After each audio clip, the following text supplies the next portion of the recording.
hour ago, he wouldn't have thought he would be so relieved having Kevin not stay for the rest of Dew's shift. No, he didn't give up on his plan, but there was another factor which led him to be glad for the boy's absence. Josephine informed everyone Kevin's mother insisted on having her little boy back during the afternoon. He lived in the city with his 3 older and 2 younger sisters, of whom all worked harder than their brother, at least Dew guessed from the way Josephine talked of her sister and her family. Frederick had loudly complained, but there was nothing he could do against the absent woman. Now Dew was standing at the sink and washed the filth off the dishes, put it to the side, and went to the next item while Avery took care of drying it. She looked better than the days before, even though she still tired out more rapidly than months ago. Dew hadn't expected her to appear out of nowhere, but did not object in the slightest, as she had wordlessly taken the towel and started the work. In general, they didn't exchange a word, but she was humming for the first few minutes until her voice faded away. It was only after Dew had put the items into their rightful position that he broke the silence by asking, "Do you have work today?" She nodded. "When?" "Late afternoon. There is a festival, maybe you've heard of it. We'll put up the platforms." Avery left the towel next to the sink and sat down on the ground before the table. Dew joined her, and she immediately rested her head on his shoulder.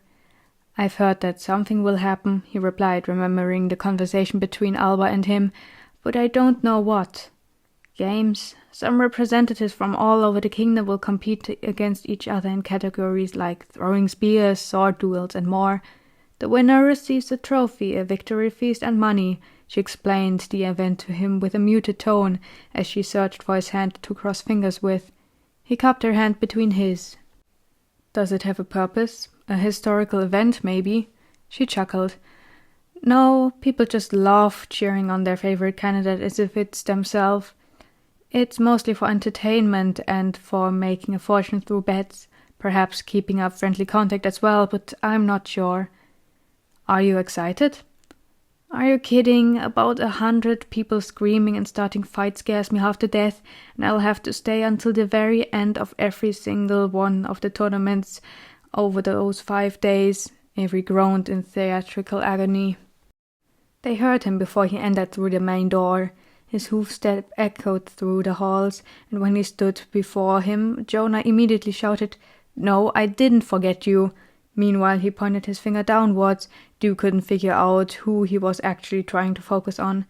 The only reaction the hybrid got from his loud entry was an empty stare by Dew, while Avery completely ignored his existence. Unfazed, Jonah scurried through the kitchen while audibly sniffing the air. His nose led him towards the fireplace, but there was nothing but burnt coals and several feathers which hadn't been picked up by anyone yet. "Gods, what marvelous delicacy did you cook in here!" he exclaimed and picked up one of the white feathers. Jonah didn't let Dew answer because he immediately discovered, "Goose! Do you have something left? I'm starving. The rations they give us poor devils taste like soaked paper with mass amounts of salt and unflavored chicken. Don't you think so too, Avery?" "I don't know," she muttered while her head almost fell off Dew's shoulder, and he had to support her with his hand. "I don't have the permission to hand out goods to uncertified, hungry men," Dew replied plainly, knowing full well of the kind of action Jonah would commit next. But he was wrong. The boa scratched his chin with a frown, but his face lit up after a second. "Come on, fish guy. I get the bird and you do the cooking. What you think about that?" he offered. "You can even get a leg for yourself." "What a generous man you are," Dew commented sarcastically, but agreed anyway. Jonah's hand immediately went to grasp Dew's arm and pulled him to his feet, which almost led to Avery falling over. The cook was dragged towards the patio exit, but before leaving, Jonah stopped and threw a glance backwards. "You coming along?" "I'll just wait here," Avery replied from the direction of the floor. "Where are we going?" Dew asked after they had been walking through the forest without taking a specific route for several minutes. Jonah hadn't let go of his arm throughout the whole time, and it began to irritate Dew's skin. "Not sure, but I recognize that tree," he replied. His prisoner tried to look back, seeking for any landmark he might recognize, but ended up clumsily stumbling over a root sticking out of the ground. If it wasn't for the hybrid, he would have fallen downhill, but Jonah let go to catch him. I know where we are, but I don't. We'll get back somehow, he tried to reassure Dew, but the trust in him wasn't sparked in the slightest. Dew sighed defeatedly. At least tell me what you're looking for. You said you'll get the bird, but we're far from the market and you don't have weapons on you. Be more patient. Your constant questioning is driving me nuts. Dew was flabbergasted, but followed behind with his freedom of movement regained. They began to descend. Luckily, the ground wasn't too covered in leaves yet, so Dew's step was steady enough not to tumble down and break his neck on one of the random trees standing in his way. How Jonah managed to climb downwards so gracefully with his plate-side hooves was a riddle to him. So far the only advantage of this complexion Dew had figured to be the ability to leave shoes behind. They wouldn't get soaked, break, or get stuffed with dirt as they were on Dew's feet right now, but the nettle growing in masses had him be too scared to walk barefoot as well. As the ground began to flatten, the walk got a lot more comfortable, and Dew considered it to be the perfect time to empty out his shoes. His gaze wandered upwards to the crowns of the old trees. He assumed this part of the forest to be mostly untouched. The last path he had seen had been far away, and there was no neat tree stump in sight. The leaves weren't thick enough to block all the sunlight coming through, though. Dew's current airy clothes were suited well. He only noticed Jonah had stopped the moment he ran into his back. The strong hand grabbed Dew by the nape and shoved him to stand next to him before a hole. It was as broad as a large pot, but the ground couldn't be seen from his angle. The blond one squinted to try to see what was up with it, but was blocked immediately as Jonah knelt down to stick his arm inside. Shortly after he stuck another one inside and picked up whatever laid on the bottom of the hole. Look, Jonah said as he was standing up again. Dew blinked at the small round bird with the grey and brown feathers and almost no noticeable wings, which was in a stupor. A partridge? Dew asked. It's a partridge. You set up a bird trap in the middle of the forest in case you feel hungry for a random bird, Dew stated, but his mind couldn't comprehend the sheer amount of weirdness the crazy grinning man with the clear teeth and spiky hair had to offer. It's always good to have a bird at hand for emergencies, he exclaimed proudly. Emergencies like these? Exactly. Jonah shifted one of his hands to hold the terrified bird by the back, and it immediately began to wriggle around as if it could come up against the strength of this barbarian. Dew watched as the panic movement ceased and the partridge's head slackened as Jonah's other hand came crashing down on its neck and broke the spine with an ugly cracking noise. As if he didn't just kill the helpless animal, Jonah patted the bird on its feathery back and said, I do like those little guys. I used to guard a little flock of these at the orphanage, but they weren't for food or anything. We like to play with these because they look so silly running for grain. If you like them so much, why did you not just wait for another one to eat? Dew questioned him, furrowing his brows in disgust. Jonah placed the partridge in a perfectly sized bag and closed it off. Reason number 1. They taste delicious. Reason number 2, I'm hungry right now. And number 3, who knows how long this creature had been sitting in this hole? I think about a day or 2. Now imagine it returning to normal life after this. It's a darn mercy to take it out before it destroys itself in a more painful fashion. Understand? Dew remained silent. Jonah didn't lie about his ability to find his way back.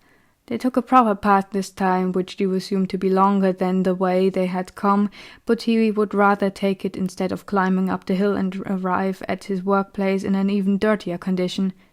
During their walk, Jonah recalled the food situation back at the orphanage. The keeper of the place had ordered everyone to undergo a strict vegetarian diet, which the hybrids saw as unreasonable.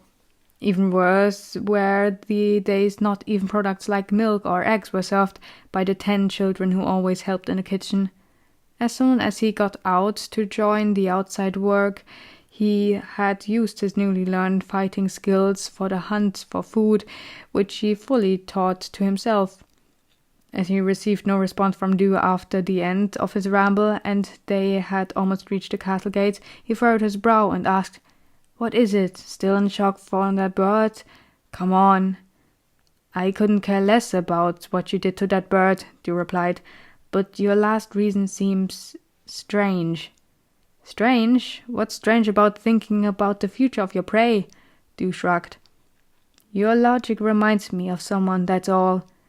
Let me tell you, I'd rather be killed after losing my legs and arms than live on in miserable conditions. That's no life for anyone, Jonah stated as they went through the gate. Before the door leading to the kitchen, Jonah stopped and turned towards the smaller one. I dislike how disclosed you are, he suddenly noted while his eyes were glaring down at him as if he was some kind of prey as well.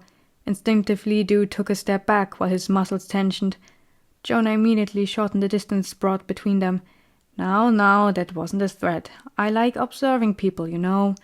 And I have a dislike for not knowing what my opposite is thinking about, and around you it's particularly hard.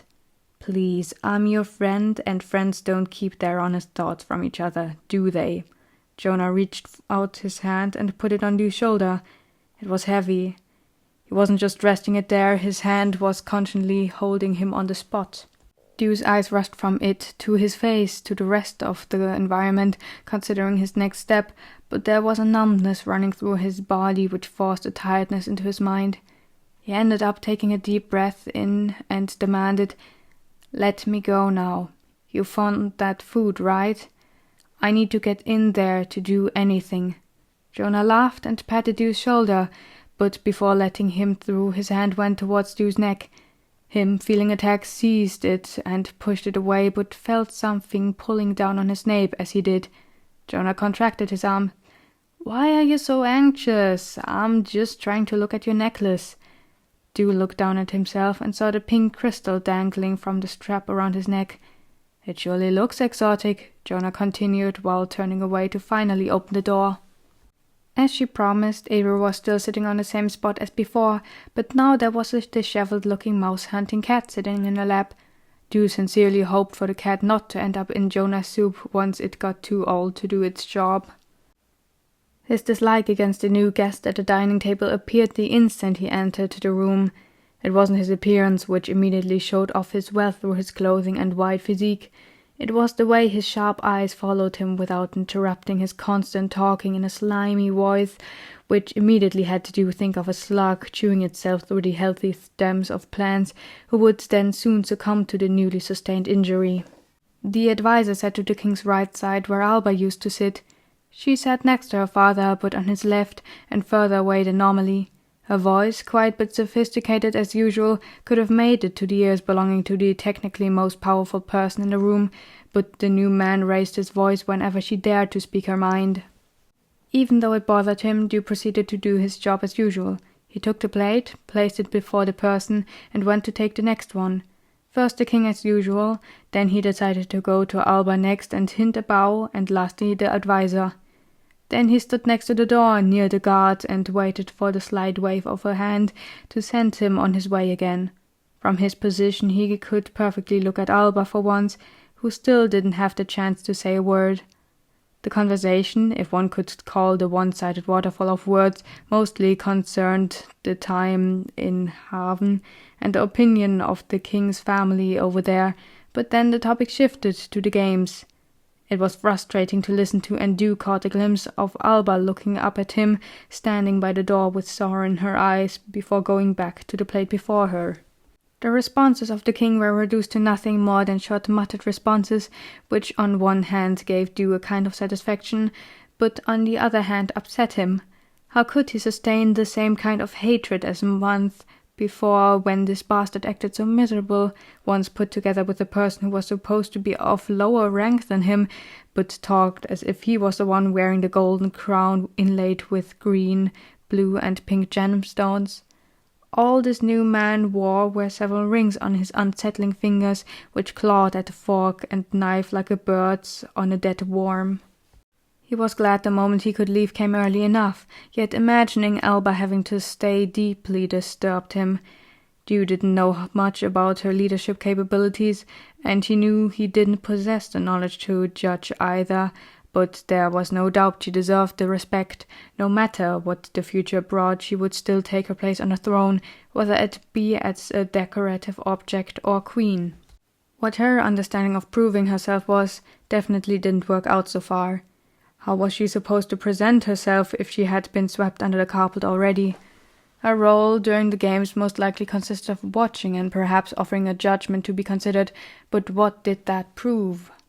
These thoughts followed Dew through the rest of the day, while he laid in bed, waiting for Avery to return and tell him of the preparation work, but the next morning all of his concentration had to be invested differently.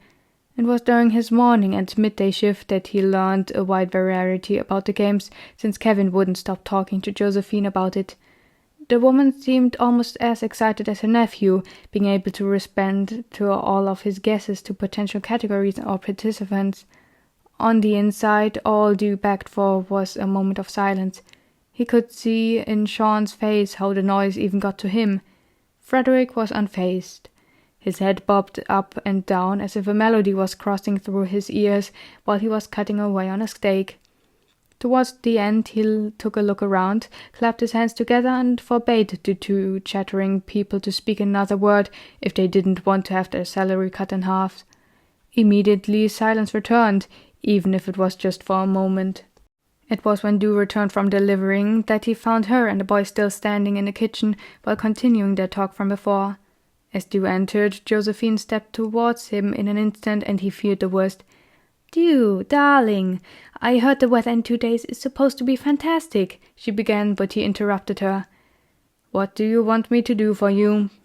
The wide smile she had on her lips turned into awkwardness as embarrassment filled her face. He crossed his arms, waiting for her to respond. "Well, there's this small thing I need you to do. It's about Kevin." Josephine twirled one of her hair strands around her finger while Kevin, who was still standing in the back, opened his mouth and blared, "I told Mom I can go alone. Someone will tell me the way already. And I told Mary I will guarantee you to arrive safely. Remember that one time when you took that shortcut and—" "That was 6 years ago." Dew sighed silently at the overprotectiveness of this soon-to-be mother. No wonder Kevin arrived with this sluggish attitude. Who would want to be under someone else's side all of the time? "Okay, I'll get him. When and where?" Dew spoke up before the two could break out into an unfair fight. "Wait a second, I'll write it down for you."